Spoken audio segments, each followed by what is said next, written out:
ఒక లాటలో ఉంటాయి. అలా దారి పెట్టబడినటువంటి కర్మల్ని సంచిత కర్మలు అంటాం. ఈ సంచిత కర్మల్ని మనం నిష్పత్తి చేసుకోవాలి అంటే ఏ విధమైనటువంటి పని చేయాల్సిన పని లేదు.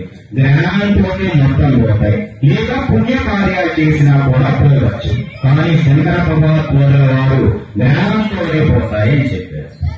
ఇక రెండవ దానికి వస్తే ఆగామి కర్మ.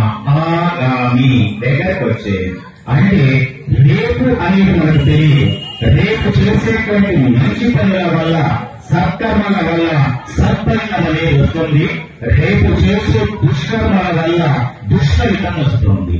కాబట్టి ఈ కర్మలన్నీ కూడా మన చేతుల్లోనే ఉన్నాయి, కర్మఫలం కూడా మన చేతుల్లోనే ఉంది. కాబట్టి రేపు రాబోయే కర్మ ఫలాన్ని ఆగామి కర్మ అంటాం. ఈ ఆగామి కర్మ అనేది మనం మంచి చేస్తే మంచి చేస్తుంది, చెడు చేస్తే చెడుస్తుంది. సరే, దానికి సంబంధించిన మళ్ళీ ఒక శ్లోకం చూడండి.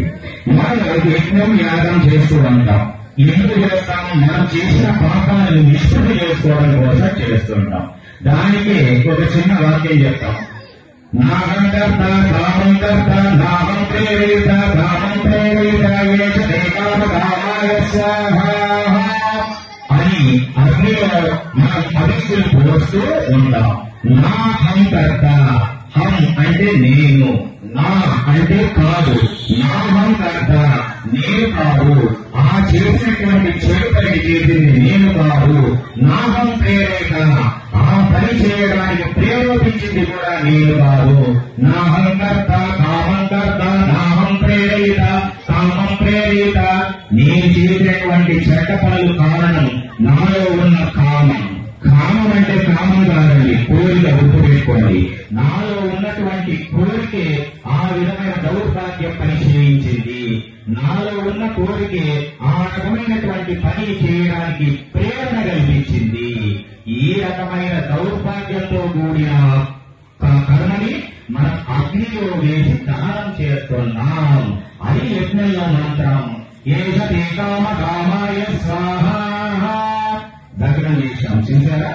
కాబట్టి మనలో ఉన్నటువంటి ఆ కోరికను చంపేసేయి. కోరిక అంటే మంచి కోరికలు కాదండి, చెడు పని చేయాలి, చెడు కర్మలు చేయాలి అనే కోరికలు చూసారా? దానివల్ల మనకు దుష్ఫలితం వస్తుంది. దానికోసమే భగవద్గీతలో ఇంకొక శ్లోకం కూడా చెప్పారు. అంటే దానికి చూడండి వివరిస్తూ, ఎందుకంటే భగవద్గీత పుస్తకాలు కూడా పంచుకున్నాను, అందుకే వాటిని కూడా యాడ్ చేశాను పక్షాన్ని. అదే అందులో శ్లోకం ఉద్ధయేత్ ఆత్మానాత్మానం ఆత్మానం అవసారయేత్ ఆత్మైవ ఆత్మయుర్బంధుర్ ఆత్మైవ రిపురాత్మనః అన్నాడు. వివరణ అర్థం కావాలి, చదువుకోవడం ముఖ్యం కాదు. ఉద్ధరింపబడుతుంది, నిన్ను బాగు చేయబడుతుంది, నువ్వు బాగు చేయబడతావు. ఆత్మానాత్మానం, ఆత్మ అంటే మీరు ఊహించినటువంటి మనిషిలో ఉన్న ఆత్మ, ప్రేతాత్మలో అవిరాదండి. మనిషిలో ఉన్నటువంటి జీవుని ఆత్మగా చెప్తున్నాం. ఉద్ధరేతాత్మ నాత్మానామాత్మ అవసారయే ఆత్మైవ ఆత్మయుర్బంధు ఆత్మైవ రిపురాత్మనః. మనలో ఉన్నటువంటి జీవుని ఆత్మని మనమే శుద్ధి చేసుకోవాలి.